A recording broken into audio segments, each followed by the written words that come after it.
Hello, everyone. Welcome.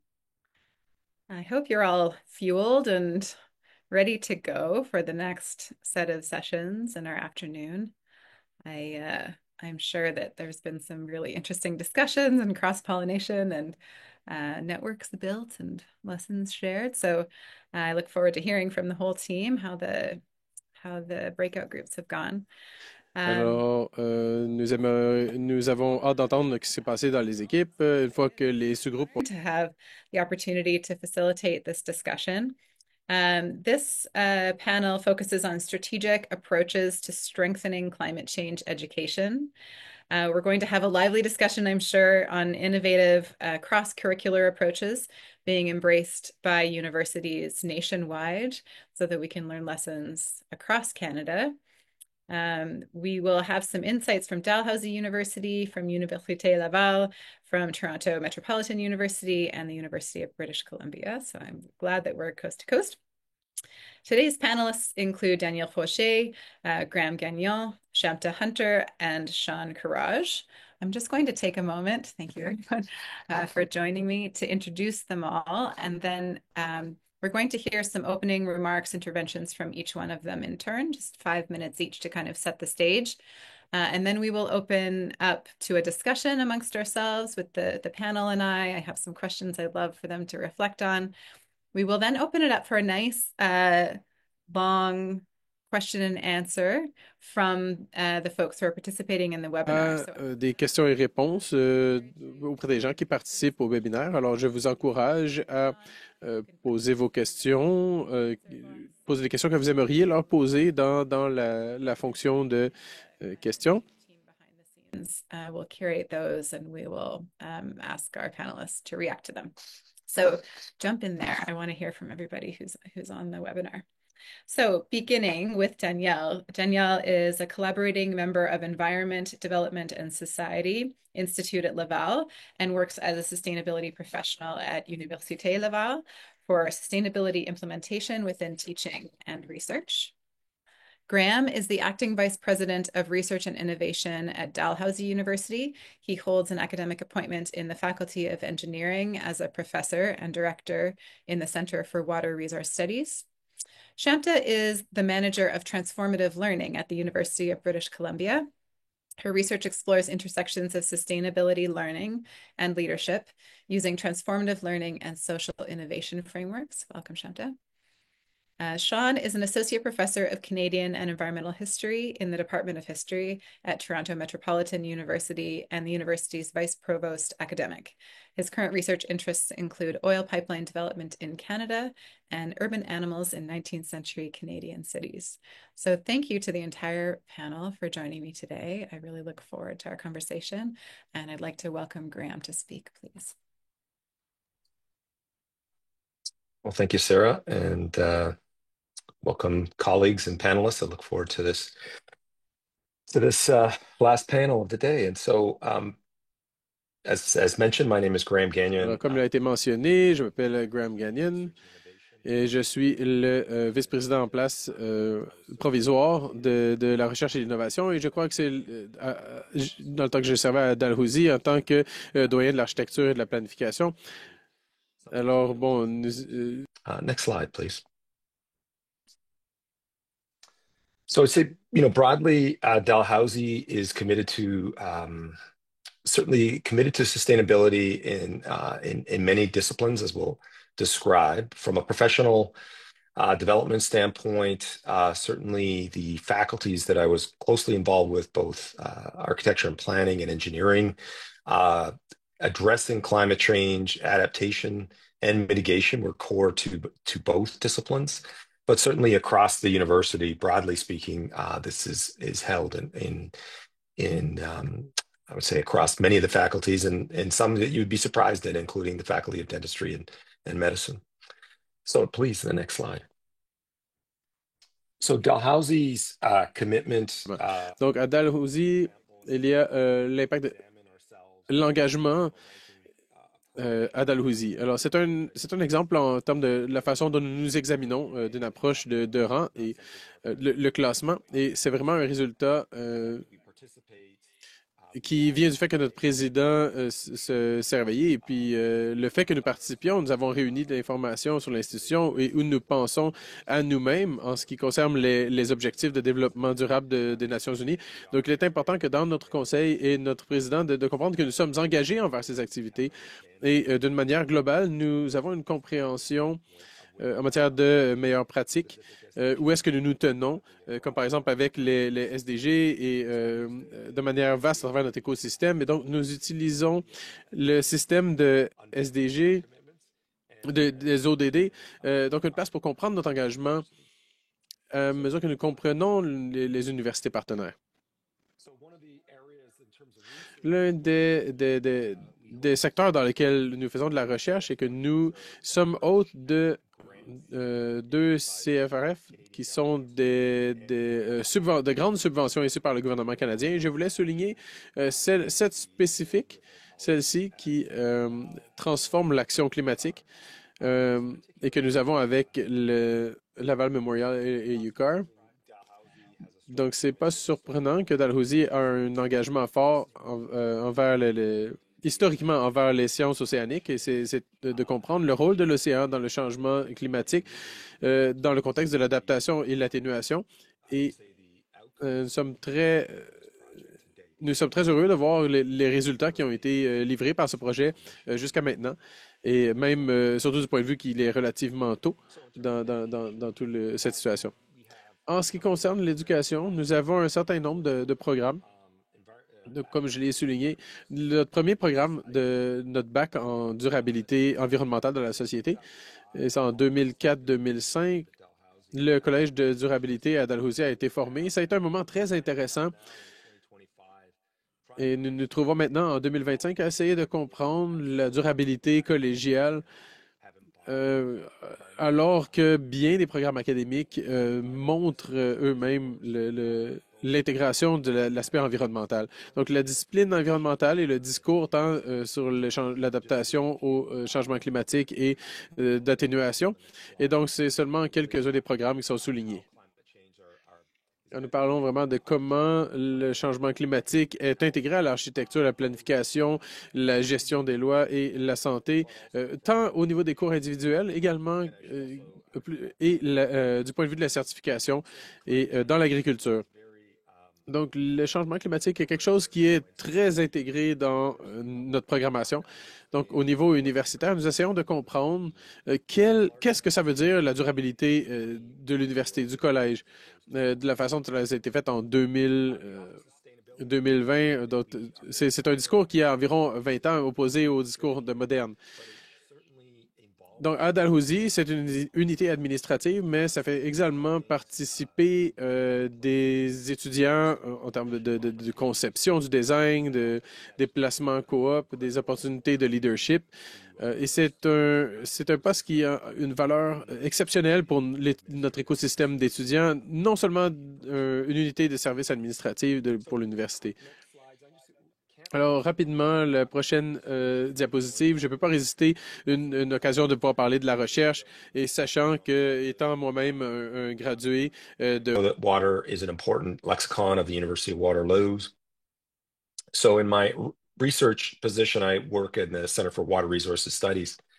And this particular image is an image of our water supply here in Halifax. And it is an interesting image in terms of cities and thinking about water supplies. So Halifax, in the foreground is a lake called Pakwak Lake, and in the background are wind turbines that serve that the city obtains power from and sit on the water utilities land. And this particular is useful to think about how cities use land and how they can advance the thinking around the use of this land, but also how we could train students in that the embodiment of this particular turbine involved planners, environmental engineers, mechanical engineers, and a wide range of environmental disciplines to enact this project.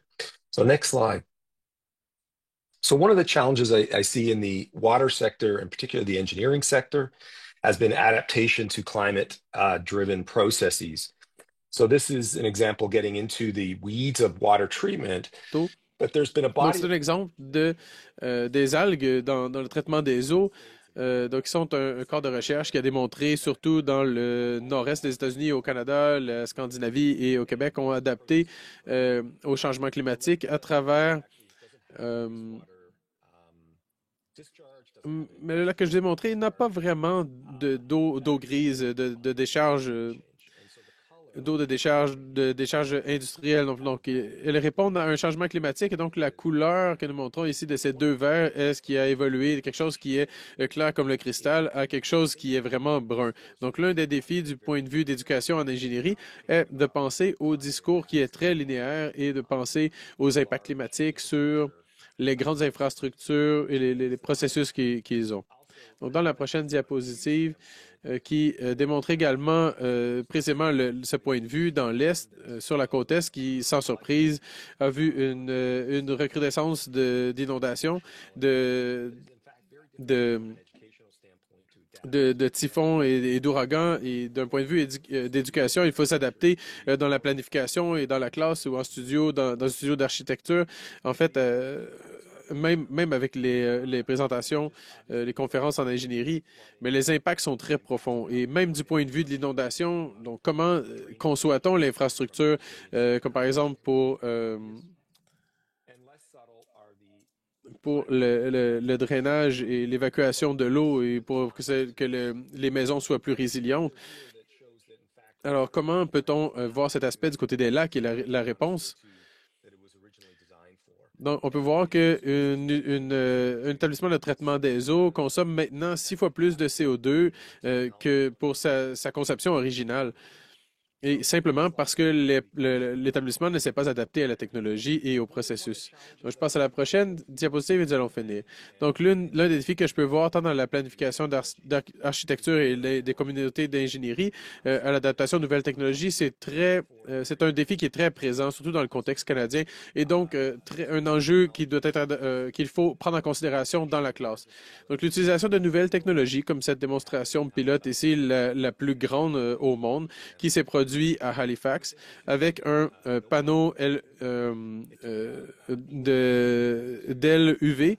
Donc, nous pourrions penser il n'y a pas de problème à faire, mais ça nous a pris environ 18 mois pour l'approuver et l'avoir installé à grande échelle. Donc, nous avons démontré que ça prendra probablement encore un autre 3 ans et c'est l'un des défis.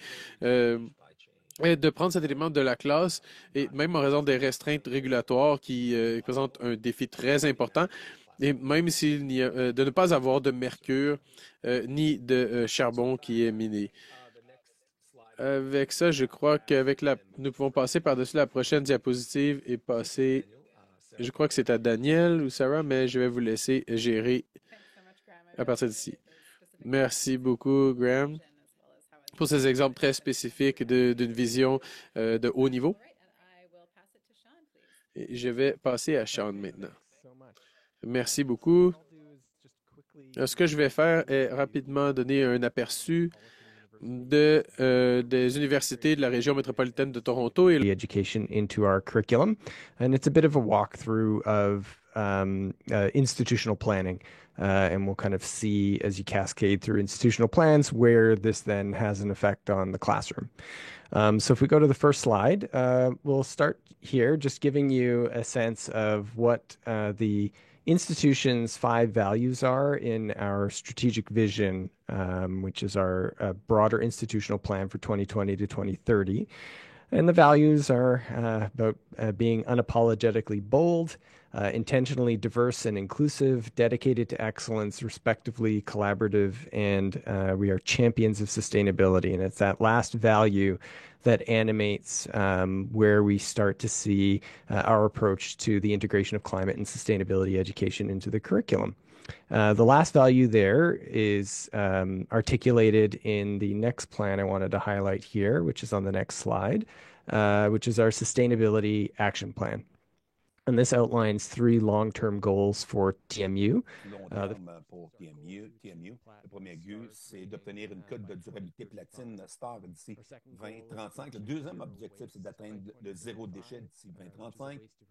Un taux de diversion de 90%. Le troisième objectif, c'est émission nette nulle de portée 1 et 2 d'ici 2045, contrôlée par l'université et indirectement de l'achat d'électricité générée. Les émissions from a utility provider.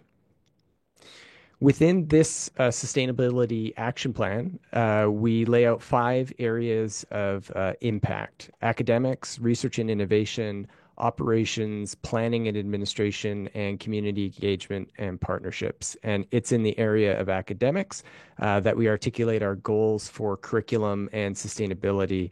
And this is reinforced in our academic plan, which is the next slide, which integrates the academic areas of the Sustainability Action Plan. So within our new academic plan for 2025-2030, we're deploying the following. Nous déployons les stratégies suivantes pour soutenir nos priorités de durabilité. Donc, premièrement, c'est l'intégration des résultats d'apprentissage en matière de durabilité au niveau des programmes dans le programme d'études. La deuxième, c'est d'encourager le corps professionnel à élaborer de nouveaux cours sur le développement durable ou intégrer le développement durable dans les cours existants. Et la troisième, c'est d'explorer les méthodes pour faciliter l'identification et l'accès à l'éducation au développement durable pour tous les élèves. Donc, la prochaine diapo vous donne le sentiment de le programme ayant des résultats d'apprentissage en matière de durabilité avec les matières de durabilité. Donc, la carte. Graduate degree programs, 4 undergraduate certificates, and 18 graduate degree programs, and 1 graduate diploma mapped, ranging from environment and urban sustainability, a very obvious one where we had no surprises to find that they had learning outcomes that were related to climate and sustainability education. Our urban and regional planning program, building science, environment and applied science and management.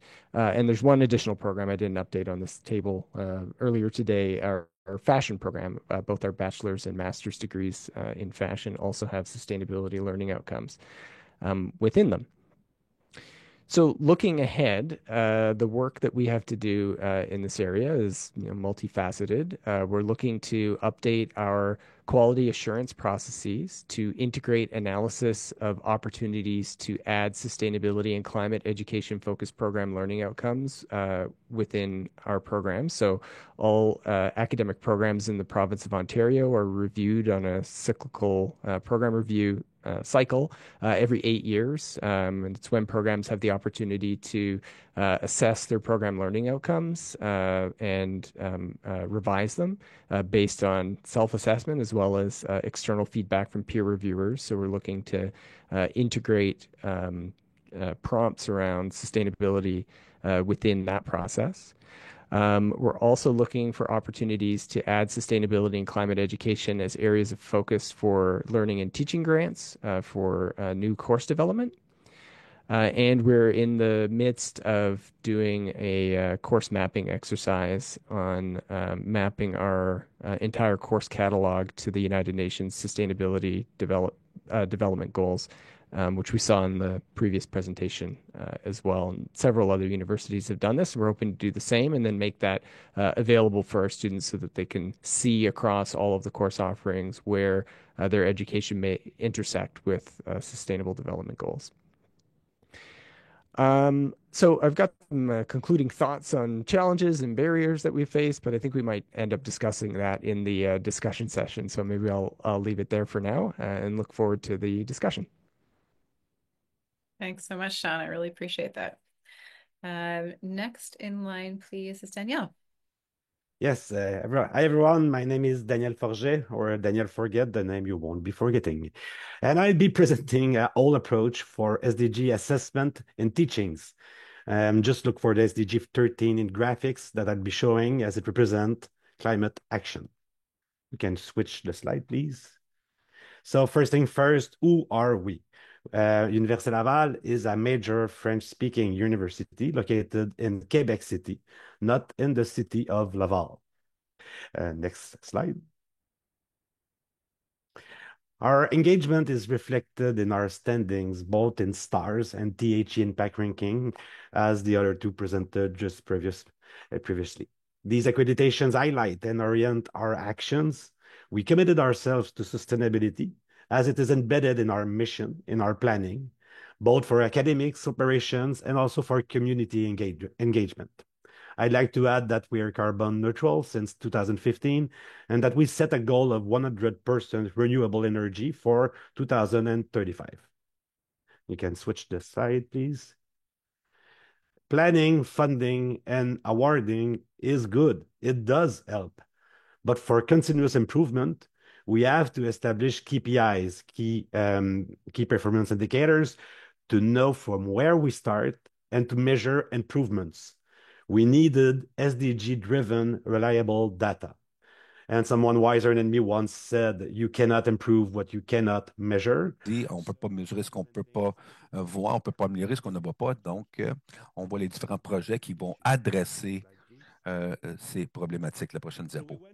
Donc, on a passé au travers de 5000 programmes et on a demandé 17 questions. Est-ce que le lien entre ce cours et chaque ODD est implicite ou absent? Et vous pouvez voir à la gauche le global des cours à l'Université de Laval dans le rouge et à comparer à Manchester et Arizona State. Et c'est le même groupe, diagramme circulaire, proportion de cours avec des liens majeurs au ODD pour les ODD. DD 13, 6% de nos cours à l'Université de Laval adressent le ODD, les actions de climat, dans les composantes de leurs cours. C'est un beau portrait, c'est un reflet de soi-même avec les improvement. This portrait at this scale cannot be very agile.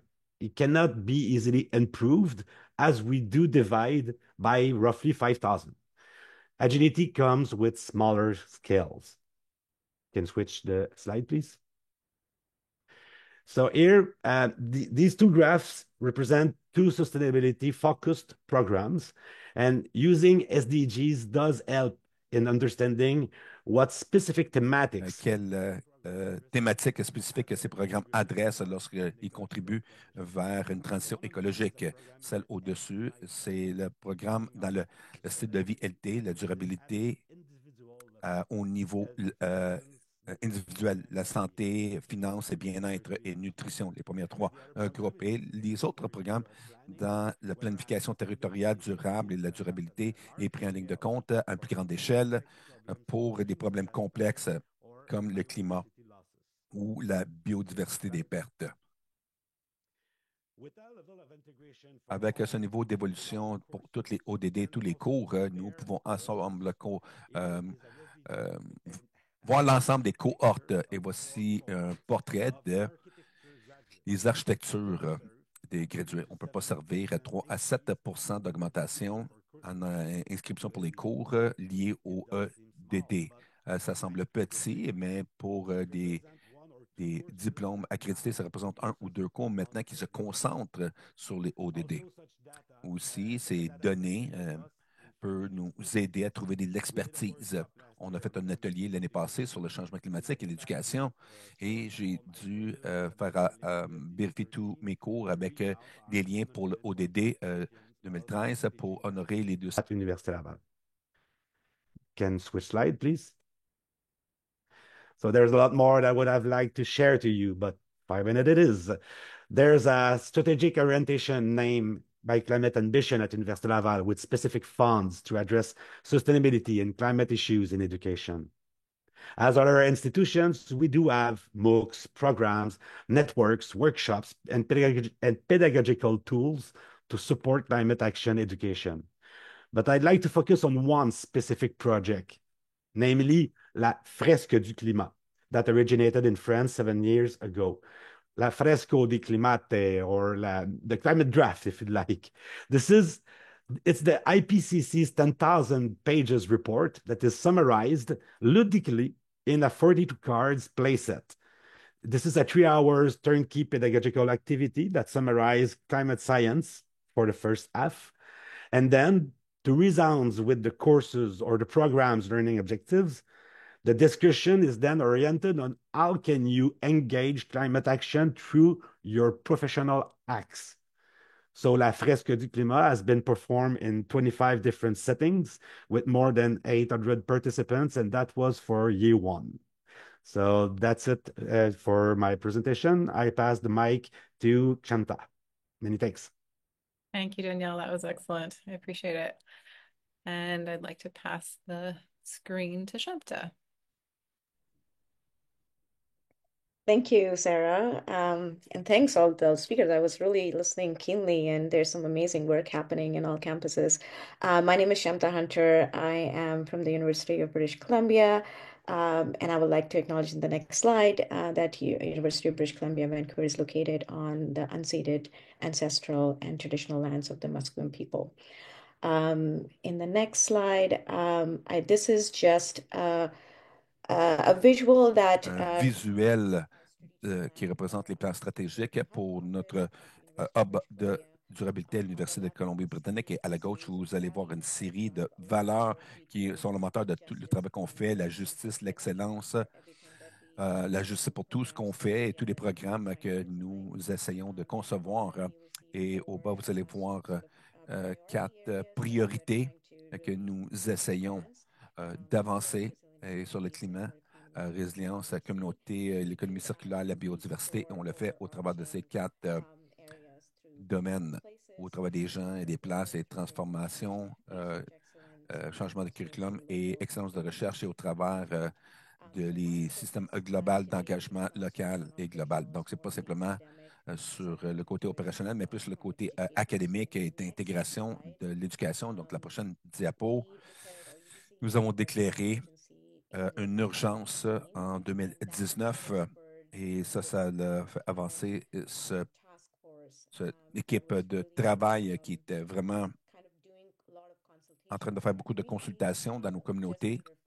À peu près 400 étudiants, les membres de la communauté, le personnel, la faculté ont participé dans ces conversations et ce n'était pas simplement des sondages, c'était surtout des communications de communauté qui ciblaient la communauté en termes de comprendre les besoins dans la communauté. Donc, dans la prochaine diapo, ce que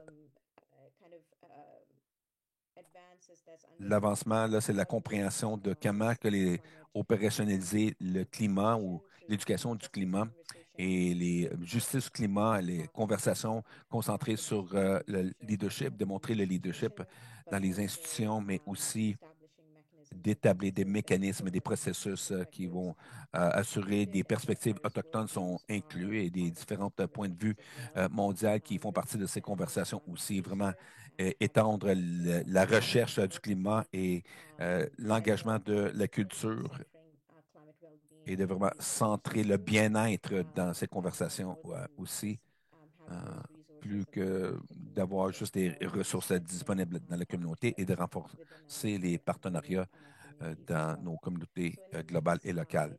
Donc, la prochaine diapo, ce que ça voulait vraiment dire pour nous, c'est d'avoir une approche de plusieurs angles, pas juste l'intégration au niveau du curriculum, mais au travers de différentes façons.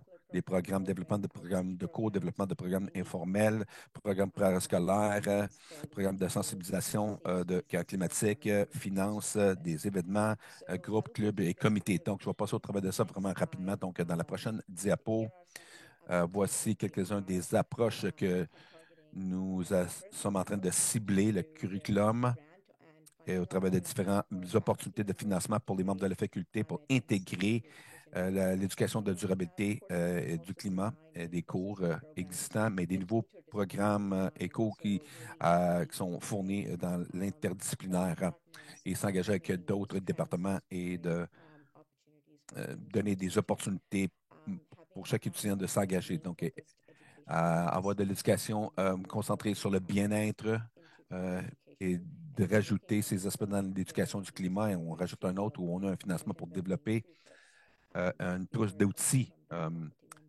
On a entendu beaucoup parler des membres de faculté qui en ont besoin dans leurs cours. On a plus de 800 cours basés sur le climat, une liste complète pour conseiller les étudiants sur comment les intégrer dans leur programme.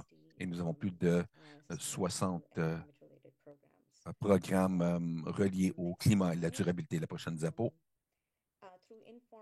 Au travers des programmes informels aussi, nous avons différents micro-certificats qui sont simplement des exemples de quelques-unes de ceux qu'on offre présentement. Nous avons eu une première planification de l'action climatique, principes fondamentaux, financement et de mise en œuvre qui a eu un grand succès et on a continué à offrir ces programmes au travers de la communauté. La prochaine diapo.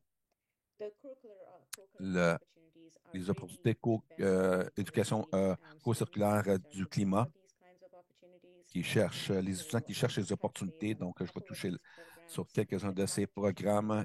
Le connecteur d'enseignement sur le climat, c'est une façon pour intégrer l'éducation du climat dans les cours.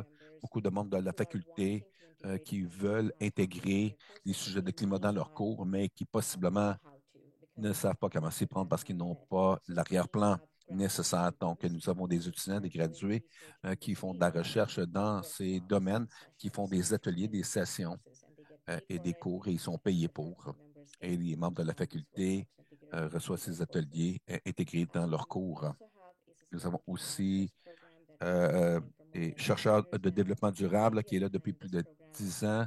L'idée de ce programme, c'est de voir les compétences durables et de les inclure dans le leadership et l'apprentissage expérientiel, de se connecter avec les partenaires dans les communautés et de travailler sur les vrais problèmes dans les communautés. Et nous avons aussi des modules sur le plan d'action climatique et les anxiétés climatiques et différents sujets pour les étudiants peuvent s'inclure. La prochaine diapo. En termes d'engagement et d'événements, nous avons semaine de l'urgence climatique qu'on fait à tous les février. C'est une bonne façon d'intégrer l'éducation du climat au travers de différentes alternatives et plateformes, mais aussi d'engager la communauté, non simplement sur le campus, mais hors campus. Les partenaires nationaux sur le mois des ODD Canada, c'était la première année, lorsqu'on a fait le mois de ODD au mois de mars, et UBC a reçu plus de 70 événements durant le mois de mars avec différentes intégrations de ODD, mais avec un focus sur le climat. Et ensuite, on avait aussi mentionné une dernière chose qu'on vient d'implanter un camp de leadership et de justice climatique pour les étudiants secondaires. Actually are the teachers and the peers and facilitators, and they kind of talk about climate justice and make those spaces for high school students to really learn about climate education. And we have multiple committees and community spaces to talk about climate and climate well-being as well.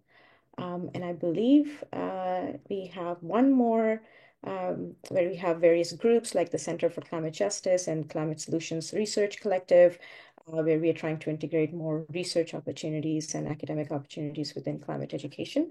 And we have over 60 or 80 student run clubs on climate and sustainability as well, so where students can engage with various issues. And I believe that is it. Thank you for the opportunity to present. Thank you, Shamta. That was excellent. Okay, so we'll bring all of our panelists into the spotlight here. And we can begin our conversation amongst the whole team. I'll just give the system a second to, to bring the others onto the screen with me. There we go. Hello, Sean. Okay. I'm sure Graham and Danielle will float over our way in a second. Here we go. Great. So yeah, I really appreciated the specific stories and examples. I have so many questions about how to move from the sort of broad principles, you know, that are embedded in our strategic plans, the big values that we all share. I mean, I'd like to find the university that doesn't want research excellence as one of its core, like these things are common to us all. How do we move, you know, from those hierarching values to the really the on the ground integration of these principles into into our curricula and student experience. So we may get there eventually. But first, I want to ask you all to take a moment and reflect on the barriers that you've Les encountered. barrières que vous avez rencontrées. C'est du travail difficile, ça croise les différentes disciplines, ça exige des investissements, des champions à tous les niveaux.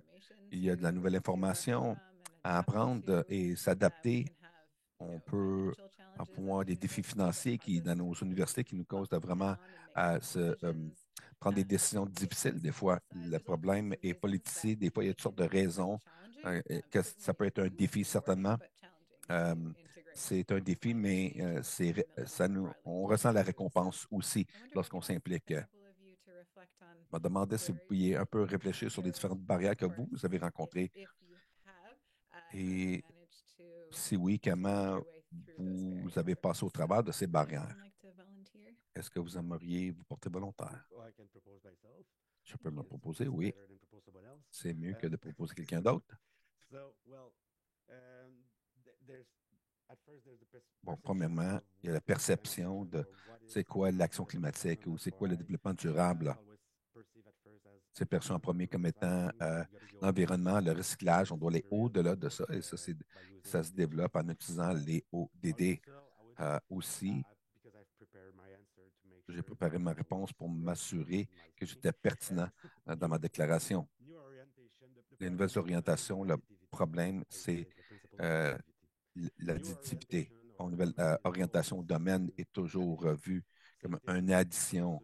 Les codes de sécurité ont été rajoutés dans le contenu dans le temps et lorsqu'on voit des nouvelles choses comme des EI ou peu importe les orientations transversales qu'on veut avoir, santé globale ou peu importe dans vos cours, votre programme, hein, vous voyez comme additionner. Vous devez faire un autre cours de plus et ça implique qu'est-ce que vous avez à enlever. Donc, de rajouter un problème.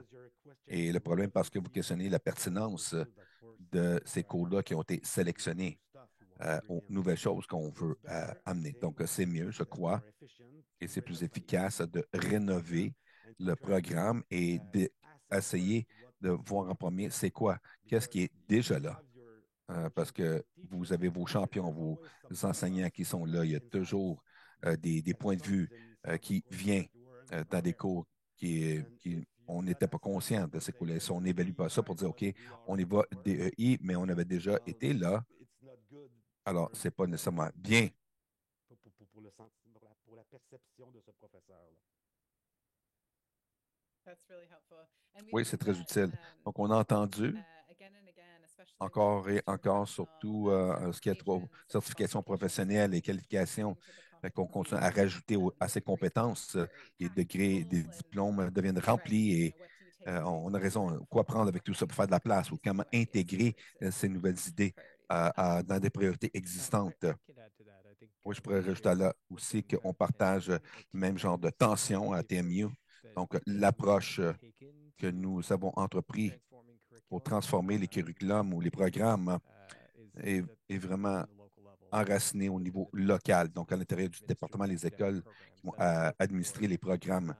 C'est pour leçons, les disciplines, les raisons pédagogiques, les expertises qui sont à l'intérieur du département, mais aussi pour la gouvernance. Et c'est une autre limitation à penser.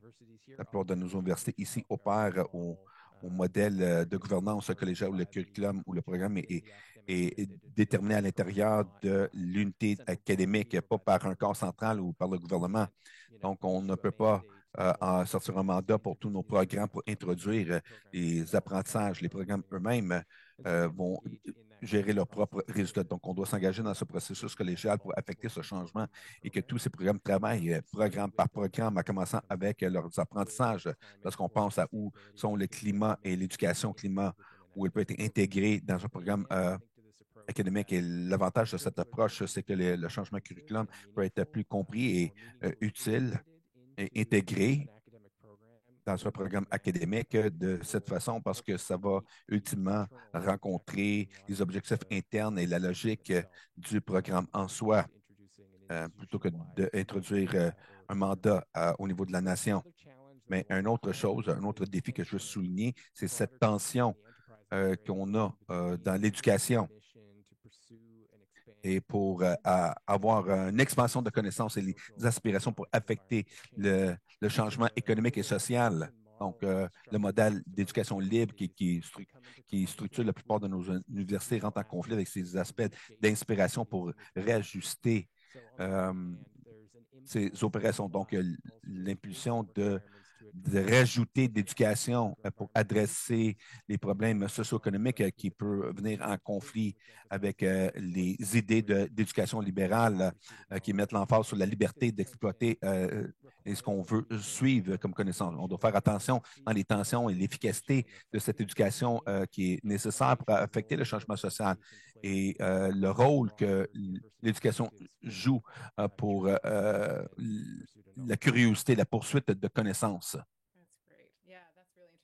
Oui, c'est vraiment intéressant. J'aimerais voir un peu plus entre cette tension entre poursuivre la connaissance et l'exploration créative. Je peux vous donner un exemple ici. Daniel avait mentionné que nous avons des pressions d'introduire des cours dans le curriculum ou le programme pour adresser l'équité, diversité, inclusion. On a des pressions pour introduire des éléments pour adresser la décolonisation, la pression pour adresser le changement climatique, la durabilité. Et on compte nos crédits un petit peu différents au TMU. On a 40 crédits par programme. Et donc, il y a seulement tant de crédits dans un diplôme. Nous avons un cours d'études libérales. D'autres institutions auront d'autres exigences nécessaires qui sont tous sous attaque pour rencontrer ces exigences. Donc, ce petit peu de choix que les étudiants ont dans le curriculum devient un sacrifice aux priorités institutionnelles pour introduire plus de composantes dans un programme académique qui commence à éroder la structure libérale de l'éducation. Et donc, on n'a pas de choix. Et lorsqu'on s'éloigne de la fondation de la pensée libérale et comment on demande aux étudiants, les recherchistes, de poursuivre la connaissance. Donc, la question devient, est-ce que ça peut être lié sans enlever la liberté de choix? Est-ce que c'est là nécessaire? Graham et Chante, est-ce que vous avez des pensées à rajouter sur les barrières à lesquelles vous faites face lorsque vous réfléchissez à tout ça? Oui, je suis d'accord avec Sean et Daniel sur les modèles traditionnels, les programmes professionnels qui sont tellement pleins qu'il n'y a pas de place pour l'intégration. Par contre, donc définitivement, je peux donner un exemple du perspective d'éducation. J'enseigne aux professeurs au UBC qui a ses propres lignes de curriculum. Le curriculum est déjà plein, donc on ne peut pas introduire quoi que ce soit de nouveau. Et ça, c'est habituellement le narratif. Par contre, je peux dire que beaucoup de ce que Sean et Daniel ont mentionné sur le DI ou tous ces problèmes qu'on veut intégrer, l'aspect fondamental de toutes ces problématiques, c'est la justice. Tout réside sur la justice. Toutes les crises qu'on voit, il y a des points communs au travers de tous ces points, c'est de les intégrer. C'est plus la pédagogie que je crois qu'on a besoin plutôt que le contenu du changement du curriculum.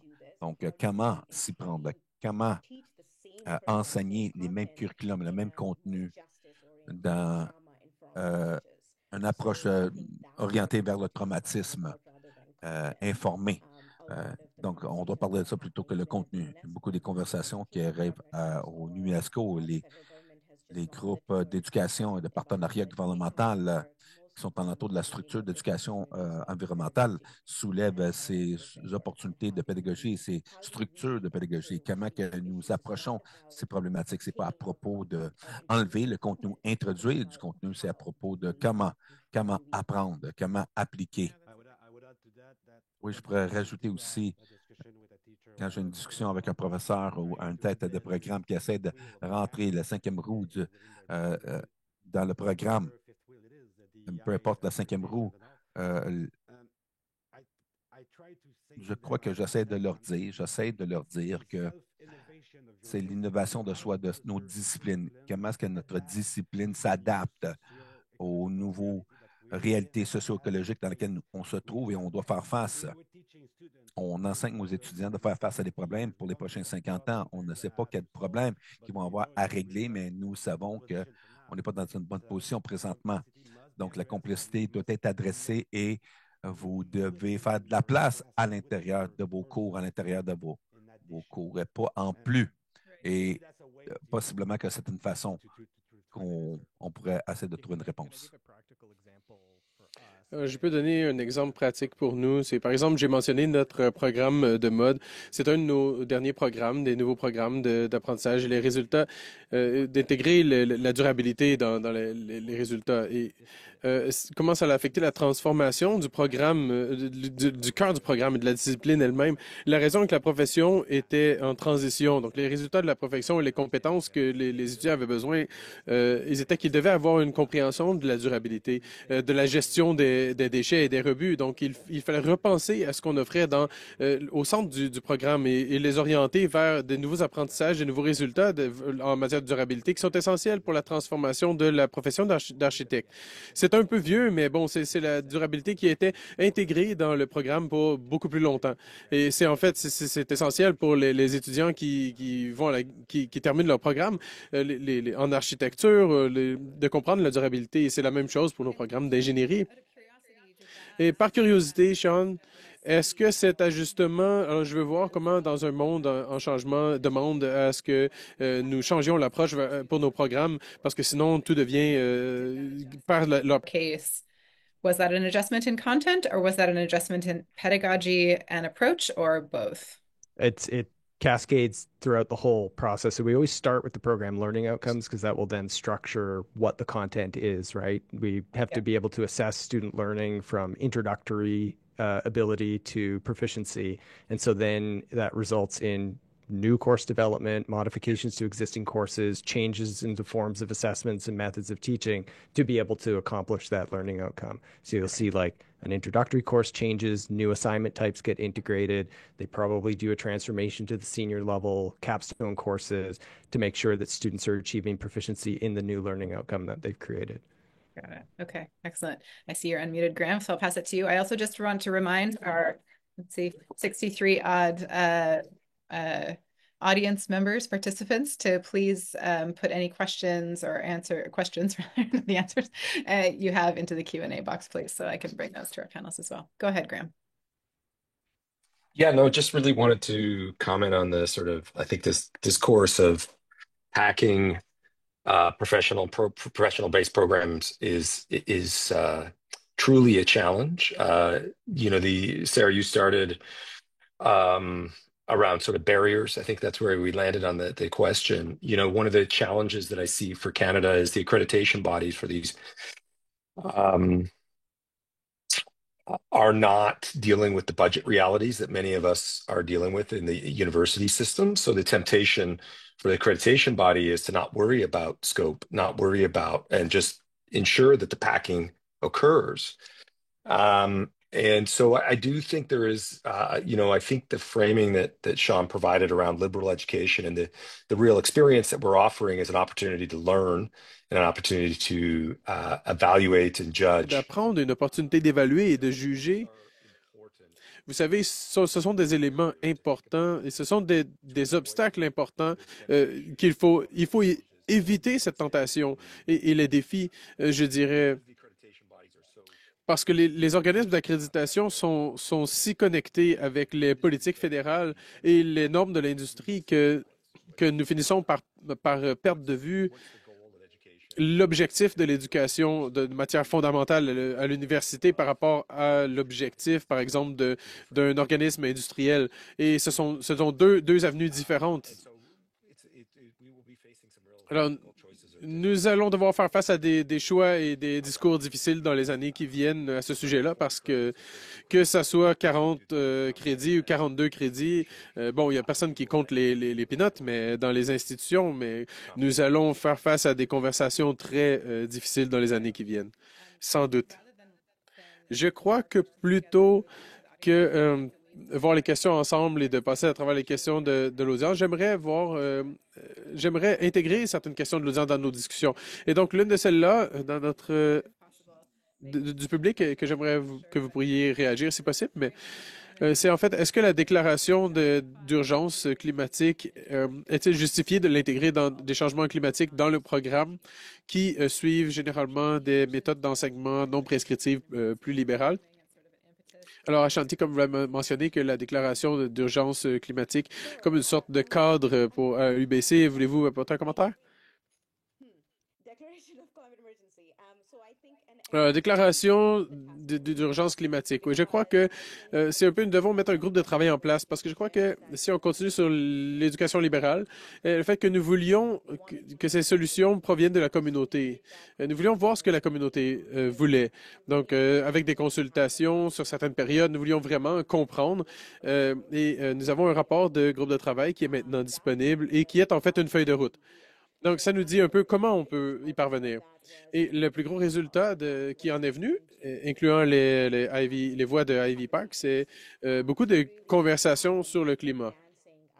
Donc, comment faisons-nous avancer le leadership sur le climat, les conversations sur le climat? Parce que si on pense à la perspective, pas seulement ce sont les voix marginalisées qui sont souvent ignorées. Et c'est vraiment ce que veut dire la justice climatique. C'est vraiment en fait dans cette crise. C'est que les gens qui ont le moins à faire avec les changements climatiques sont ceux qui en subissent le plus d'impact. Donc, comment pouvions-nous faire participer ces voix au centre de tout ça et vraiment continuer à bâtir sur ces solutions? Et c'est vraiment la feuille de route que nous avons pour l'instant sur le groupe de travail de l'urgence climatique. C'est quelque chose sur lequel nous avons travaillé et l'un des éléments est d'intégrer l'éducation climatique dans les cours. Et nous avons en fait entendu parler des étudiants que ça devrait être un élément obligatoire. Donc, pour chaque étudiant qui a gradué de UBC devrait avoir une éducation climatique. Donc, nous n'avons pas vraiment agi, pris des mesures en ce sens, parce que en termes d'idéologie libérale, de vraiment penser à ce qui devrait être le choix des étudiants. Mais ce que nous essayons de faire, c'est de l'intégrer dans tous les éléments pour faire en sorte que vous le choisissiez ou que vous ne le choisissiez pas, vous auriez au moins une éducation fondamentale. Merci. Alors, nous avons une autre question. Je vais aller d'un participant. Alors, merci beaucoup, Marc. Il dit, donc, si on pense à l'importance du leadership en général sur le campus, qui établit le ton, les attentes norms on your campus? Who makes the value proposition when dealing with possible cynics? de valeur quand on fait face aux éventuels cyniques ou critiques? Je pose cette question parce que pour les universitaires, nous parlons de soutenir le changement de ces engagements et les initiatives qui peuvent impliquer, mais beaucoup d'entre nous ont du mal à s'adapter, à remettre en question le statu quo. Alors, comment voit-on le ton sur les normes et dans vos établissements? Je pense que je vais aller en premier. Alors, j'essaie de souligner la planification institutionnelle, donc les objectifs et les valeurs. Pour nous, c'est relativement efficace. Ça nous donne un message à travers l'université qui montre où nous sommes dans la communauté et que cette planification, les documents de planification sont tous générés à travers des processus de consultation qui sont relativement longs dans la communauté. Donc, ils sont le fruit d'une réflexion et pas seulement la vision d'un leadership pour l'université, mais la vision de la communauté pour l'université. Et ensuite, certains sont mis en motion. Donc, comme les plans académiques qui ont des stratégies très spécifiques, donc ça nous donne des informations détaillées sur ce que nous devrions faire. Donc, il y a un langage précis sur la planification, l'introduction de la durabilité, des résultats d'apprentissage qui existent dans un document de planification. Et ce sont des mécanismes spécifiques qui engendrent ou qui donnent lieu à des enquêtes et des changements dans les programmes. Alors, je crois que votre vision d'établissement et votre planification ont un impact sur les autres éléments en termes de leadership universitaire et ce qu'ils font avec les commentaires qu'ils obtiennent de la communauté et jusqu'à quel point ils vont que ça va refaire surface dans l'identité de l'établissement et de la déclaration d'une urgence climatique.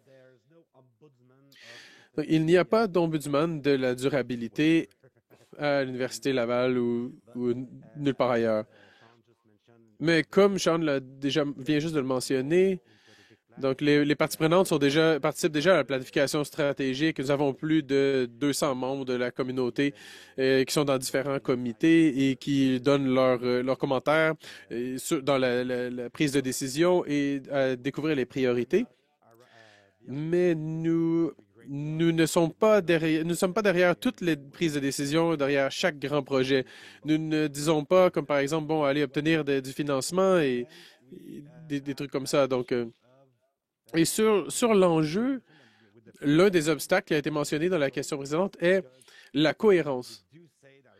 Parce que oui, on dit qu'il y a beaucoup d'éléments dans différents comités sur la durabilité et pour lesquels nous sommes prêts à défendre les décisions qui sont prises par les anciennes administrations, mais cette ligne, c'est très difficile de s'assurer où est-ce que... The experience that we had in the last 15 or 20 years, now we're trying to implement those risk analysis within decision making. For every great project, we've embedded the social responsibility risks of doing or not doing different projects. De ne pas faire des projets différents. Donc, je ne me souviens pas exactement, mais comme par exemple 50 000 dollars ou plus pour s'assurer qu'ils répondent à ces risques et qu'ils sont liés avec la responsabilité sociale. C'est un travail en cours. Ça a besoin d'un prochain niveau de maturité. Donc, ça va peut-être être le thème, hein, le travail en cours. Là, oui, je crois que la question de Marc est très importante du niveau académique, surtout en ce qui touche les professeurs, le corps professorial et dans la classe et le laboratoire, peu importe dans tous nos départements, et même nos collègues départementaux ou toute personne avec qui nous travaillons.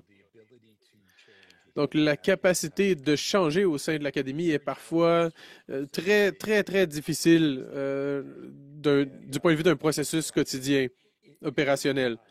Et vous voyez, je crois, qu'un exercice utile pour rester au niveau collégial et trouver des occasions d'adapter vos processus parce que ça renforcerait certains des enjeux que nous avons et que nous essayons d'enseigner autour de la justice et de s'assurer que les voix différentes sont entendues, que les différentes occasions sont recherchées, même dans nos unités, que ce soit dans nos départements ou dans nos facultés, peu importe ce que c'est l'unité. Parce que souvent, ce sont les voix les plus fortes et nous trouvons des techniques dans l'académie pour résister au changement. Et donc, le commentaire de Marc est très remarquable de la façon dont nous travaillons dans l'académie, c'est certain.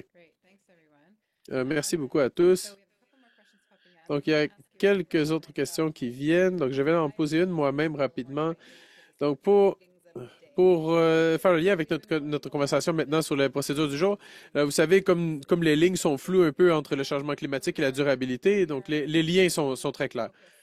Donc, spécifiquement, nous sommes axés sur l'adaptation, la compétence d'adaptation au changement climatique dans les disciplines professionnelles et donc essayer d'approfondir la pensée sur la façon dont les planificateurs, les ingénieurs et les comptables, etc., ce qu'ils doivent savoir pour gérer les événements extrêmes et, vous savez, aider les communautés à répondre aux risques, les risques à la santé, les infrastructures critiques de planification urbaine. Et nous pensons à ce que ça veut dire de s'adapter proactivement au changement climatique. In the sessions and certainly in our survey. And I wanted to offer you the opportunity to share if you think that there are specific skills that are unique to the challenge of climate change adaptation, competencies that we do need to be able to do that well, that are different from what we might need to deal with other aspects of sustainability or, climate change, greenhouse gas reduction, for instance. So is this a different skill set in your mind? Are you seeing examples of how these specific competencies are woven in? Or is this just, there's some foundational skills that would feed our ability to do all of these things, and adaptation is one of them? Well, there sure are the base competencies in that regard. System thinking and critical thinking and all. I think that the one skill that's different that you must take into account a little more seriously is the anticipatory competencies. Yes, to project yourself a long time from here. not only 5 years or 3 years. You got to 1 ou think. 3 ans, mais il faut penser 15 ans à l'avance. Qu'est-ce qui va se passer dans 100 ans? Parce qu'il y a un point où on ne peut retourner en arrière avec les changements climatiques. Et bon, nous avons tous vu ces modèles avec qu'est-ce qui s'est passé avec le Groenland qui a fondu et l'Antarctique. Alors ça, c'est 60 mètres, 100 mètres. Alors, je ne sais pas comment on peut s'adapter si on n'en tient pas compte maintenant. Il faut penser à très, très long terme. Donc, l'avenir n'est pas seulement en termes de réflexion systémique, mais de réflexion sur l'avenir et à plus long terme. D'accord. Je n'ai pas vu si c'était Sean Graham, mais allez-y, ou peut-être allons faire un échange, mais bon, ça va. Vous voyez, je participe au Conseil d'infrastructure canadienne. On that council, and it's clear to me, most are engineers, architects, planners, or former councilors, city councilors. And so the work that group does is very local. We're not imagining, we're not imagining the CO2 sequestration in the Atlantic Ocean. We're imagining mundane things like a sewer pipe in downtown Toronto or a better catchment area for a wetland so that we don't flood the Don Valley Parkway or whatever the situation is. It's all local. And I would say none of those fields really, so you have to convince people that this is the right investment for the next 50 years. And most of those fields don't address sort of climate psychology. We address the technical aspects. We address and can think about the foreshadow and accounting of those technical aspects, but very little on the psychology of convincing counselors, convincing neighborhoods, convincing homeowners that we need to go in this direction, and here's why. And I think investment in psychology and the human experience would be very important in these fields in the future to advance climate learning. Yeah, interesting. So, I mean, you're also talking about behavioral economics and social movement building, all aspects of the sort of social and human side. That's great. Chemta. Yeah, I agree with everything that has been said, but I really truly believe that climate crisis is a social science issue. So, if for example, when I go to my doctor, I want them to be medically like experts in the Un field. expert médical dans ce champ-là. Mais je veux également qu'il le soit socialement.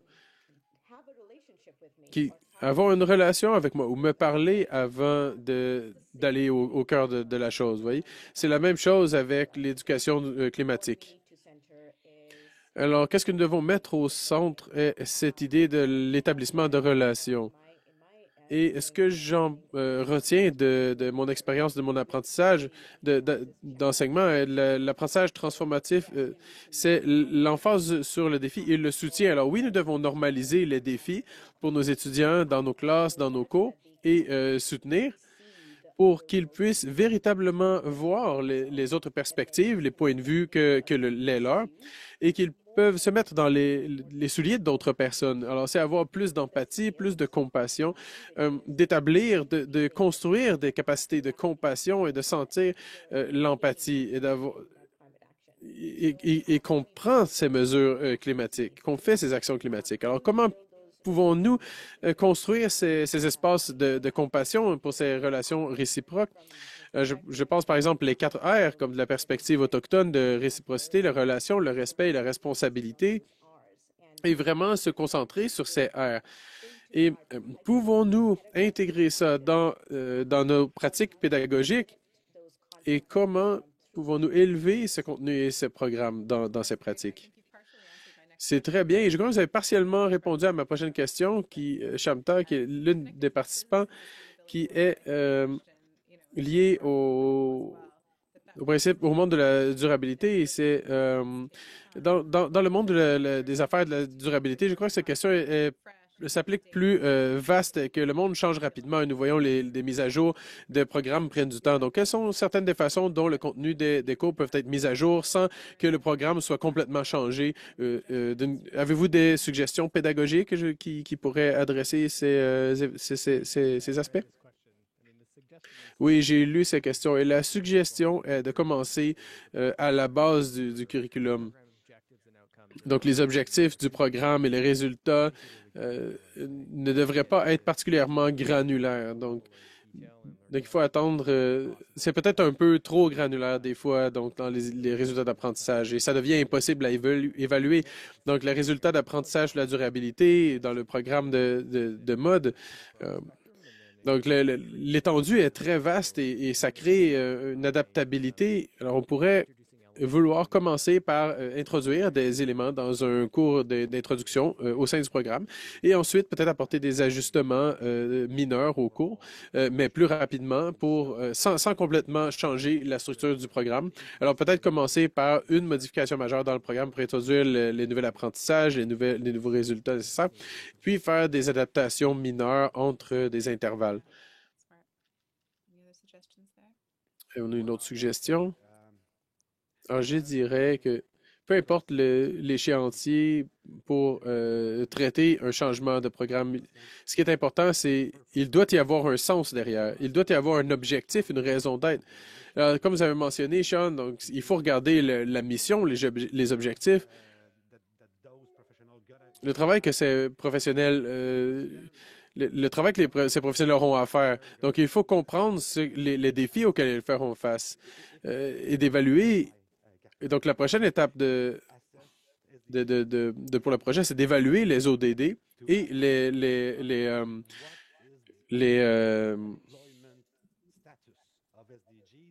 les stages. Et donc, d'avoir de l'emploi et des statuts avec les ODD reflétés dans vos programmes, dans vos approches de programme. Et ce sont les zones où il faut innover. Seulement, essayer de tenter de leur donner des données pour qu'ils puissent réaliser eux-mêmes que, bon, alors, il faut apporter certains ajustements. Donc, il faut il faut avoir recours à un levier pour qu'ils puissent apporter leur propre changement, parce que ce sont des comités autonomes et vous n'avez pas l'expertise. Ben, je n'ai pas l'expertise dans les 400 programmes, dans tous les programmes. Alors, le changement doit s'opérer de l'intérieur. Oui, exactement. Ça doit être très, très intégré de manière approfondie dès la base. Merci à vous deux. Nous avons une question. Nous avons une question sur les changements climatiques qui changent les rôles professionnels. Donc, comment l'éducation peut soutenir les professionnels en début de carrière et ceux qui ont des décennies d'expérience? Alors, si on ajoute ça, donc, il pourrait-il avoir une collaboration entre le changement climatique ou la formation climatique et les collègues seniors, donc ceux qui commencent et ceux qui finissent, et qui ont eu une grande exposition durant leur propre éducation, mais qui ont des décennies d'expérience dans le champ. Donc, il y a une occasion intéressante ici pour partager des compétences complémentaires. Est-ce que ça pourrait bien aller? Avons-nous des suggestions? Sean. I don't know. Well, Obviously, two I don't have two small scales to share. Yeah. Yeah. I would think that some of the opportunity for universities to have that kind of intervention might be through practicums, internships, and co-op. So, like, part of my response to this is we don't control the professions. We don't train people who aren't our students. So, but we do interface with industry through things like practicum and co-op. So that might be the space in which, say, a student is in a professional program that is, requiring students to have an ability to identify and assess ecological linkages to their role as professionals. And that's not something that, say, a mentor that they're working with in their practicum placement has ever done before. That might be the space where we would have an interconnection with the industry to work with professionals with skill and experience with new graduates or current students who are learning new things within the profession. Though for most of the professions, our colleagues in industry have their own requirements to, keep up licensing depending on the profession. Exactly. So their training may be being updated anyways. That's and right. should be aligned with what our graduates are experiencing. So there's those professional development opportunities throughout the arc of a person's career in a professional discipline where they can come back and, okay. Shamta? Yeah, I was just going to say the same thing that practicums are a great place for to have those mentorship models in place. What I have heard from the practicing teachers and teacher candidates that they want to integrate climate education is just they don't know how to, or they don't know where to start. They have like, especially practicing teachers, like you said, they haven't had that kind of education, and they just don't have the capacity in terms of time to invest and learn besides the professional development days that they get.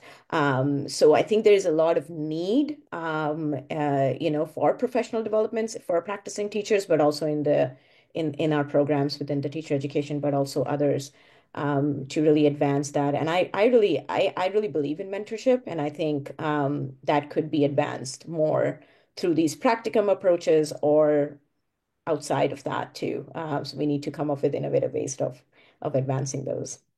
I mean, there's space for universities in professional development in non-credit studies. So, like schools of education will often offer professional development opportunities for teachers, vice principals, principals who come back, and that may be the space where we could create certificates, micro credentials in climate justice education for working professionals in the field.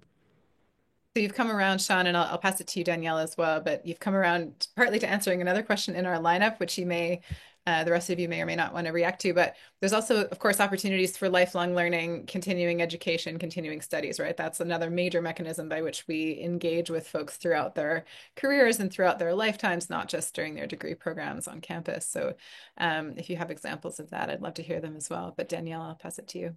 Yeah, I would have liked to ask a question about personal development for professional development for teachers. Le développement professionnel pour les professeurs dans nos propres établissements. Donc, si je pourrais donner un conseil à un professeur à l'université dans sa classe, alors si vous en avez, je voudrais l'entendre.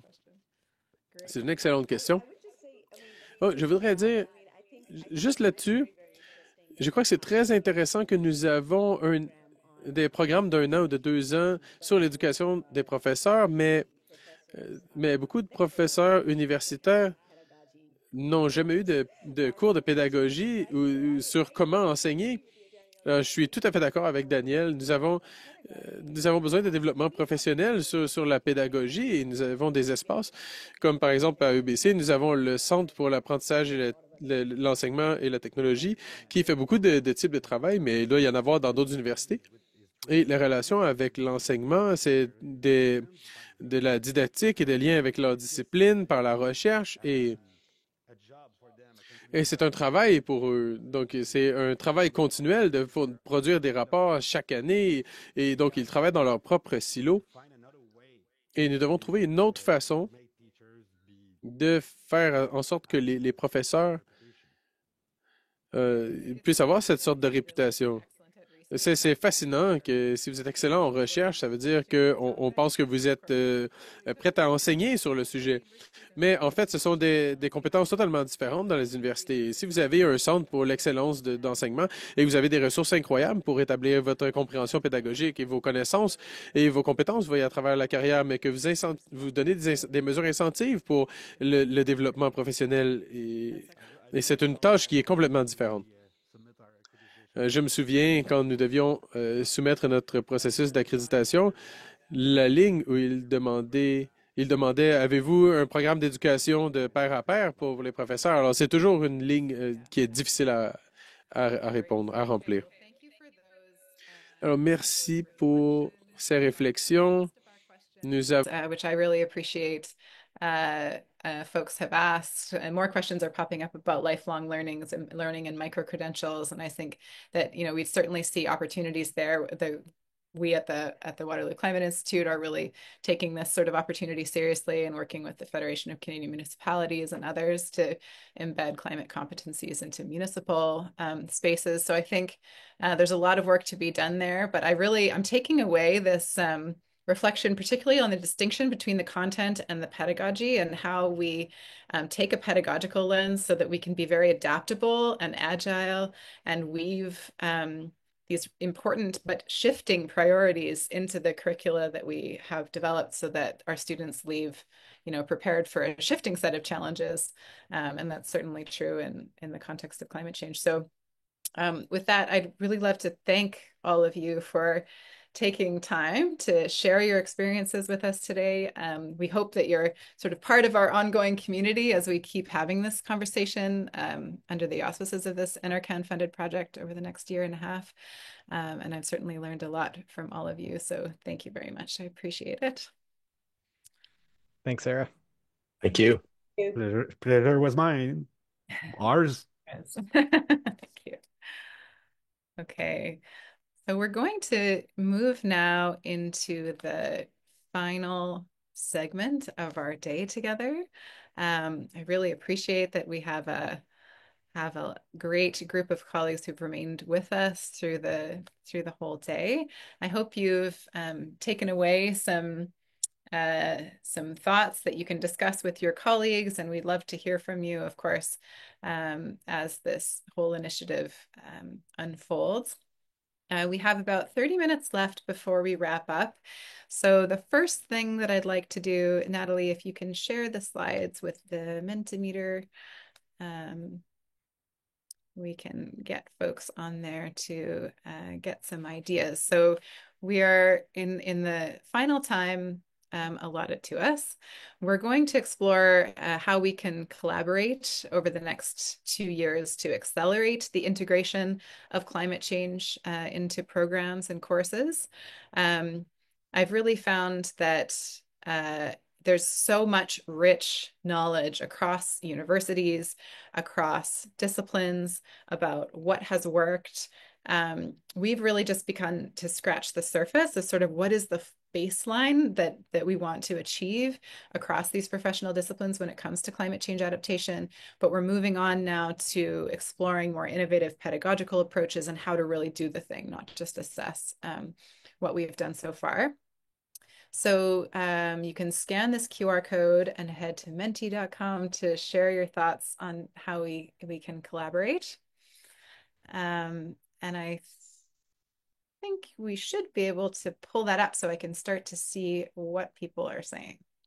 So I'll just give us a minute to do that. Oh, here we go. Lots on the go. Okay. Okay, yeah, just keep it there. Yes, I didn't get to this excellent question about the inner development goals.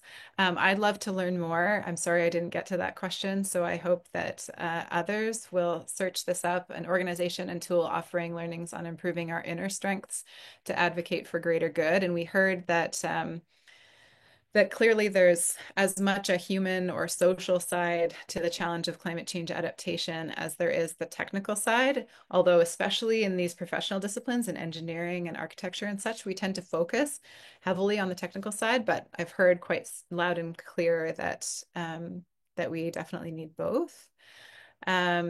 We see here, if you just want to stay there for a second, that adaptation work is inherently collaborative and should be taught in a cross-disciplinary manner with shared projects. So there's lots of opportunity. I think in the cross-disciplinary breakout sessions, I assume that some of those discussions happened. It was our goal in this project, not just to understand what engineering could do or accounting could do or planning could do, but also planners, of course, need to work with engineers and need to work with architects, especially in the context of cities, to plan collectively for climate change adaptation. So fostering the ability to cut across disciplines is very important. I think that's reiterated in the center there by fostering collaboration among educators, experts, and industry leaders. We can provide faculty with training and resources and do a better job of this. It looks like there's several responses focused on a platform or a mechanism or a network for sharing knowledge, for sharing those resources, given the different paths that we've followed. So we can avoid reinventing the wheel. That's desperately needed, I think. We see at the bottom here a network of climate change scholars that share, visit, and teach, a collaboration through webinars, charrettes, workshops. So that's part of our goal here today and throughout the course of this project is to build a community of practice that outlasts this project so that we can stop reinventing the wheel and share what works, but also share those stories of what's gone awry and what just really hasn't fulfilled our hopes and dreams. Sharing best practices, a portal for resources, Yes, opening up to other disciplines, certainly, in the context of this project, we scoped it as we did to respond directly to the National Adaptation Strategy, but to have sort of a clearly defined scope of work. But the need for integrating adaptation competencies is certainly not limited to the professional disciplines that we've gathered together here. It cuts across all of the work we do at universities. I like the idea of interdisciplinary and interinstitutional teaching exchanges. Visiting and hosts can learn from each other, including practitioners. So I see a real appetite for making sure that we sort of surface and share the resources that we have, so that our students and lifelong learners as well can sort of get the best of the situation. Oh, you have a little window there that's blocking me. Okay. Do you want to go back to the main one? Great. Nope. You can press space, it says, to group responses, maybe.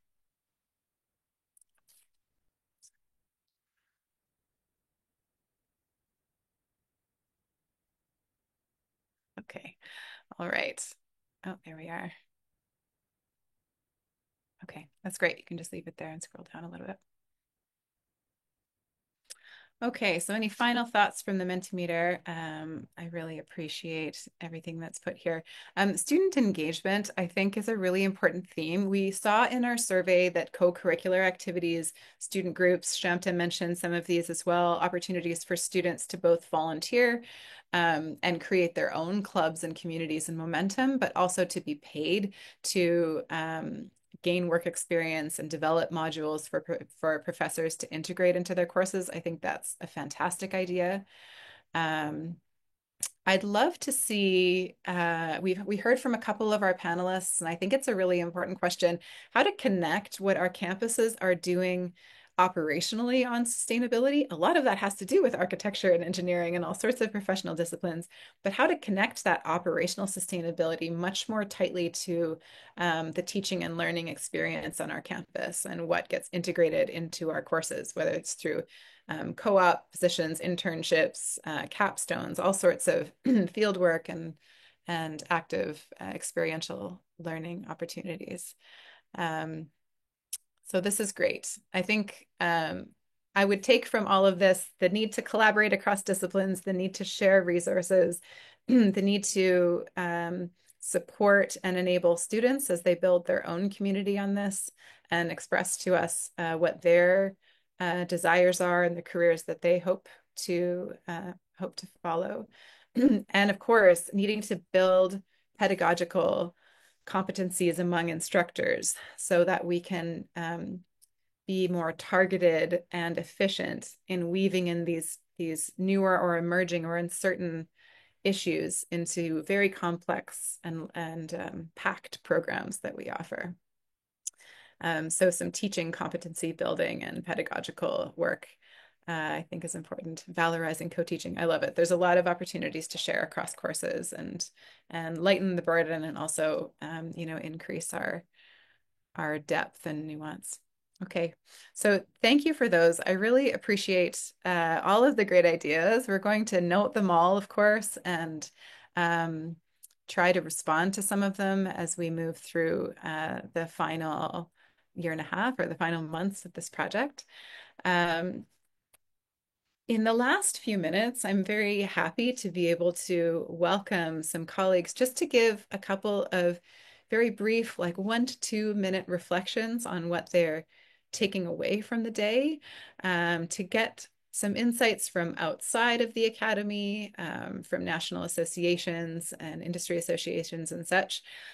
So if we could do that, I'd like to welcome Kristen Harrison, National Director, Policy and Public Affairs from the Canadian Institute of Planners, to speak for a couple of minutes about what Kristen had seen throughout the day and what she's taking away from this. So, Kristen. Thank you, Sarah. So on behalf of the Canadian Institute of Planners, I want to thank the University of Waterloo's Climate Institute for leading this work and for inviting CIP to join this important project and partnership. From today's conversations, we can see just how important collaboration is, both within and between our professions and the academic programs that train the next generation on the importance of and skills needed to address climate change. I also want to thank Mark Seasons, who presented today, for his leadership in bringing climate change to planning pedagogy. From the project survey results, it's clear that planning schools are aware of the need to incorporate climate change education in their courses and programs, as well as the need for a competency framework to help lead this implementation. CIP is committed to career support for life, beginning with planning students and ensuring that professional planners have the tools and resources they need to address the pressing climate issues we're facing today.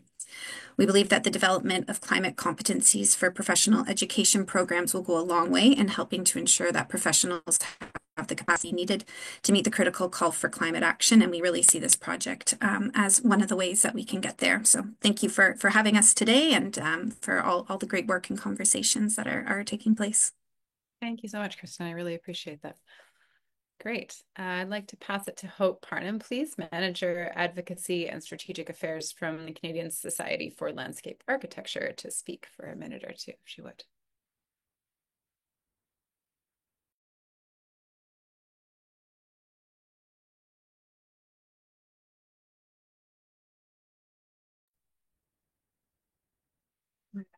Sorry, it bumped me out and then I've rejoined. No problem. Here you are. Thank you. Okay. I'm not.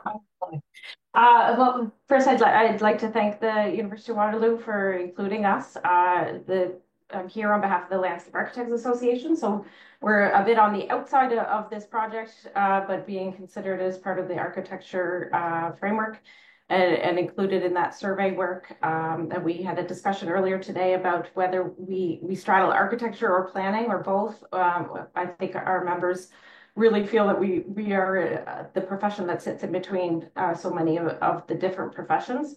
And we really bridge the gap between the design and planning professions and the environmental sciences. And so we're in a unique place in terms of climate adaptation, but we have a lot of work to do together to improve the adaptation and mitigation aspects within the professional curriculums.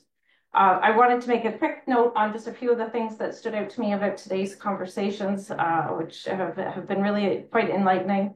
One, the importance of cross-disciplinary work and learning opportunities. I think that we've talked a lot about the challenges of incorporating new topics or climate change into curriculum, but perhaps we need to also consider the outside the classroom learning opportunities for students. How can we get cross-disciplinary opportunities for students, for example, to attend different congresses? So an engineering student could attend a landscape architecture conference and vice versa.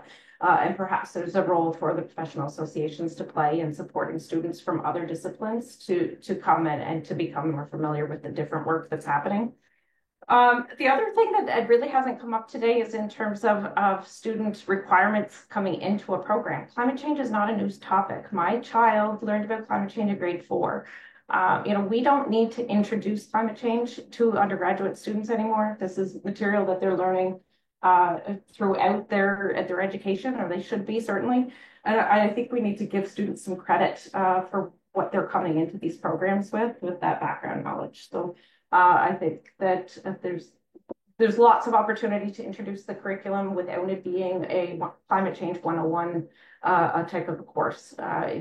These are critical issues to our time, and it should be really taught across all disciplines. Thank you again for including us today. Thanks, Hope. I really appreciate that, and for all your contributions to the project so far. It's really helpful.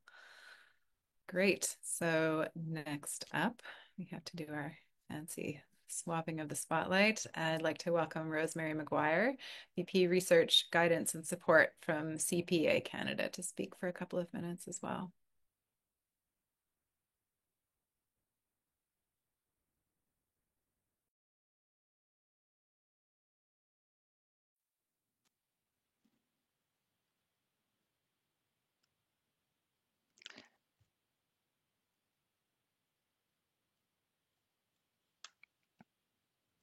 Sorry, can you see me okay? Okay, there I am. Sorry, there was a bit of a lag. I sympathize with but now you're here. the previous panelist. Well, thank you so much for having us here today, CPA Canada. We are the National Association of Chartered Professional Accountants across the country, and it is an honor to be part of this incredibly important and timely initiative. I think, as evidenced today, sustainability and climate change are mainstream priorities. And a key takeaway for me today is just the increasing importance of interdisciplinary collaboration. As noted throughout the conversations, and particularly in the last panel as well, this isn't just an environmental issue, it's deeply interconnected with economics, health, infrastructure, social justice, policies, technology, and it's obvious that no single discipline can solve it in isolation. So that needs to obviously be reflected in the programs that are being developed. So I'll just briefly spend just a few moments touching on what we're doing as a profession to meet these challenges. As the trust profession, the accounting profession plays a critical role in helping organizations navigate the financial, strategic, reporting challenges associated with the transition to a low carbon economy. And I think it's safe to say, in a world inundated with so much data, increasingly challenged by a lot of fake news out there, safeguarding against greenwashing and enhancing the credibility of information around climate change is really, really important. And as Daniel aptly noted, there's truth in the old adage, you can't improve what you can't measure, and that's a sweet spot for us. So we've been in this space for many years, and we're taking a multi-pronged approach as a profession to help prepare our members, and our efforts are focused across three main areas. Obviously, firstly, being integrating sustainability and climate change into the qualification requirements for future CPAs.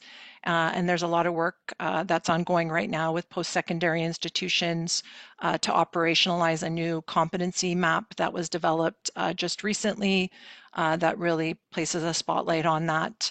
We're also really focused on capacity building and ongoing training for existing CPAs. And thirdly, shaping the sustainability policy and regulatory landscape. And I think that to me is another opportunity, I think, for academia is embedding the research through that lens of how do we influence broader regulatory policy changes that have such an influence on the lives of everyday Canadians. And so thank you so much for being part of this initiative, and I really look forward to seeing what comes out of it. Thank you. Thank you so much, Rosemary. I really appreciate that. Next up is Jeanette Southwood, VP Corporate Affairs and Strategic Partnerships from Engineers Canada. You have a couple of minutes, Jeanette. Thanks for being with us. Thanks very much, Sarah, and hello, everyone. As Sarah mentioned, I'm Jeanette Southwood. I'm the Executive Vice President, Corporate Affairs and Strategic Partnerships at Engineers Canada.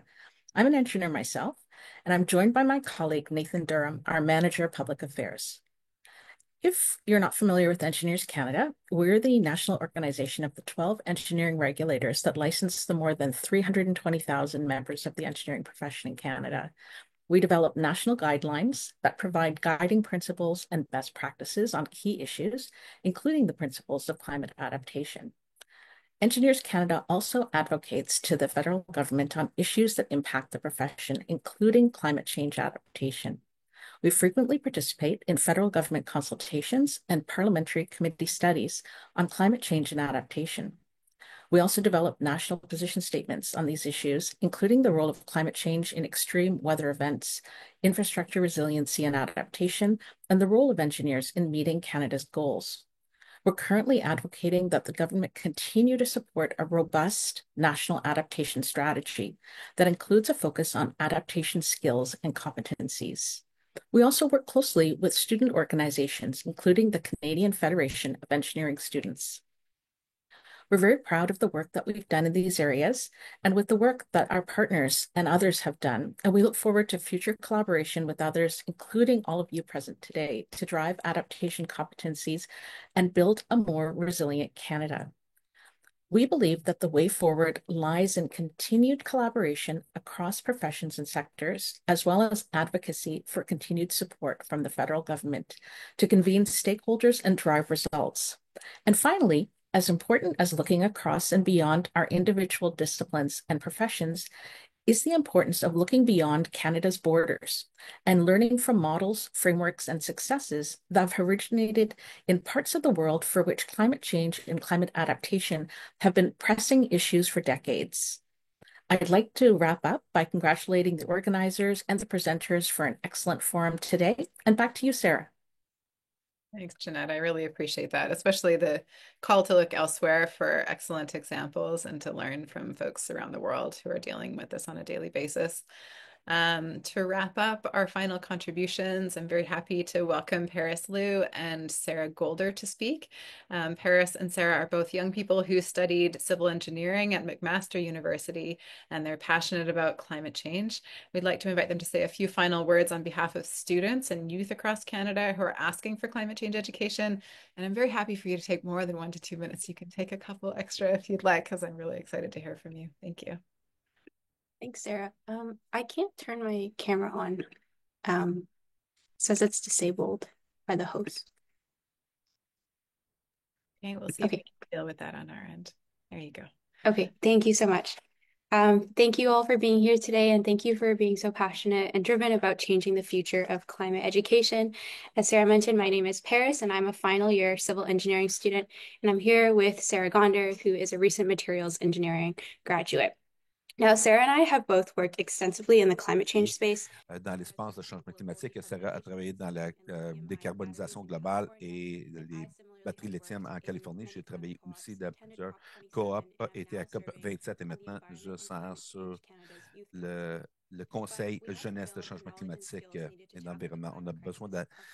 As our education did not equip us adequately to do so. I, in fact, had to go all the way to France to take climate change engineering courses that were not offered at my school. So we're here on behalf of students and the next generation of young people to urge you to continue accelerating climate education in Canada. For professors, we've heard that climate is often a priority, but even further than that, it can be enhanced more.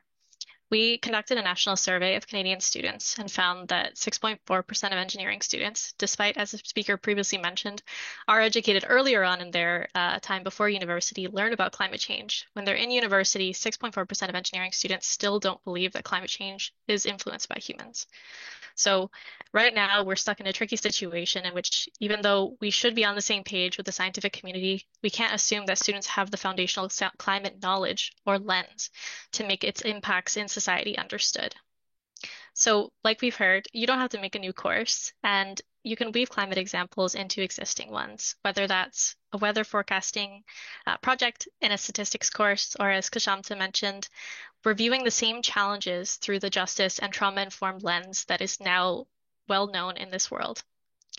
For our accreditation bodies, we've noticed a gap in that the sustainability units are not specifically mentioning climate change, and we'd like to see that happen. For our industries and nonprofits, we've seen great partnerships with universities that can help equip students with the relevant industry skills to help fight climate change, whether that's guest lectures, discounted climate credentials, or something such as the Battery Workforce Challenge, which the US DOE put together to build out the new generation of educated professionals. And for governments, keep supporting initiatives like this. We need your help and we need your impact. In a time like this, everything can be up for grabs.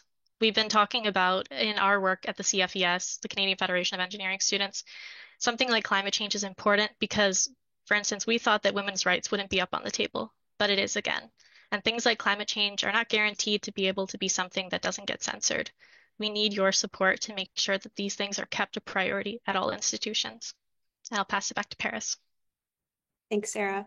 And for everyone watching, having more data like the survey that Sarah and I have gathered from engineering students is going to be key to demonstrate that students want climate change. This data can really be a catalyst for change, because it's one thing to survey the professors and the deans and the department chairs, but I think one of the really important ways that we can actually measure how successfully we're implementing these climate programs or climate education is to actually ask the students themselves, what kind of education are they receiving? And so survey your students and use whatever position of influence or power that you have to push for change. That could be something as simple as talking to your colleagues who aren't here today, because whether we're prepared or not, climate change is going to shape every single one of our fields. And so it's up to us whether we are to ensure whether we are ready or not to handle it. So thank you so much for attending this conference, and thanks for allowing us the chance to speak on behalf of young people. Thank you so much, Paris and Sarah. I really appreciate those comments. And you're bringing to mind for me, and you're reminding me how important it is to not take progress in this domain for granted. That progress is a tricky thing. We can take 3 steps forward and 2 steps back, and so this requires a very sustained, collective, creative effort. And it also reminds me that I'm hearing from companies, for instance, that where we still are worried about greenwashing, we're now hearing about more instances of green hushing or green shushing, where businesses that had been doing excellent work on equity, diversity, and inclusion and justice and climate change are being a little quieter about it in some communities because of the sort of contentious and chaotic political times that we find ourselves in. So that creates a whole new set of challenges. So thank you all for those reflections. Some of the folks you just heard from are on our esteemed external advisory board, and we really rely on the connections that they provide us to industry, to their disciplinary communities, so that we can understand what's needed in the field when our students move on to pursue their careers. So that's so valuable, and I really appreciate hearing their key thoughts from the day. A couple of themes that jumped out from the very start of today and through our survey preparation and through all of your conversations that I'll just share as we finally wrap up. Clearly, we heard a call for more collaboration across post-secondary institutions. That can look like allowing students better access to specialized courses at other universities so that we're not all duplicating efforts over and over and over.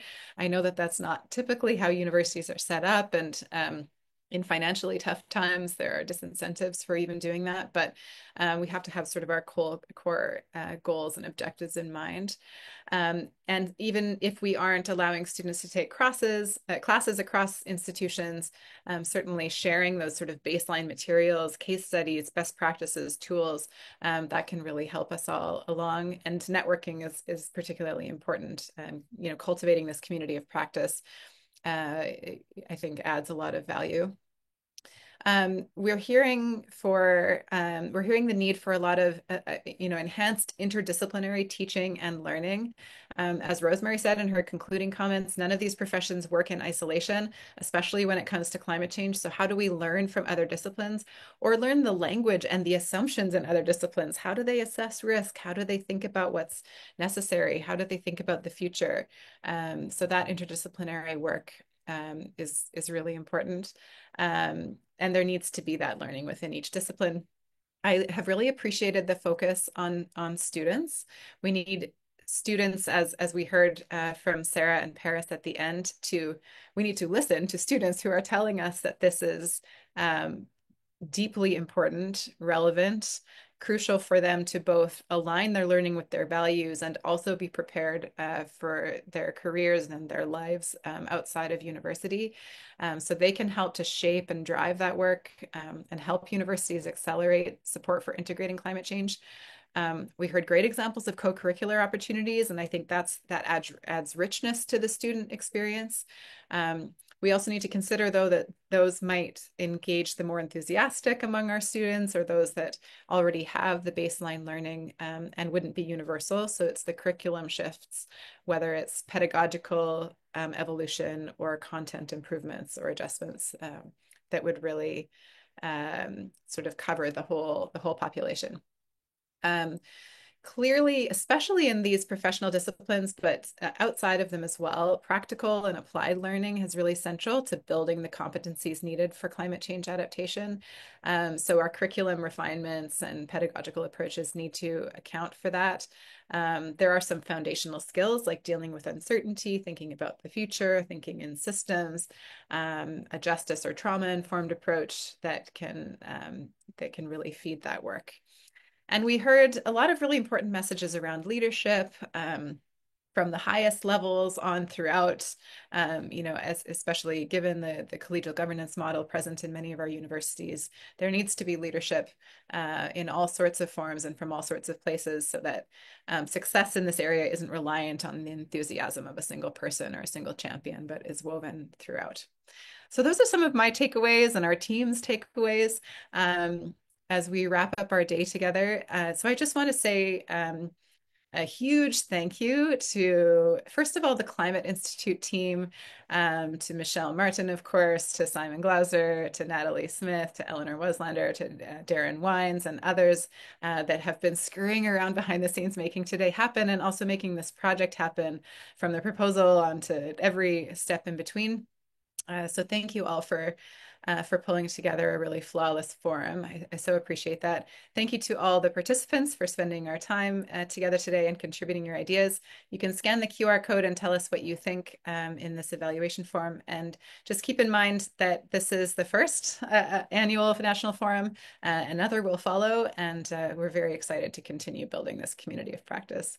So thank you to everyone for your time today, and have a lovely afternoon.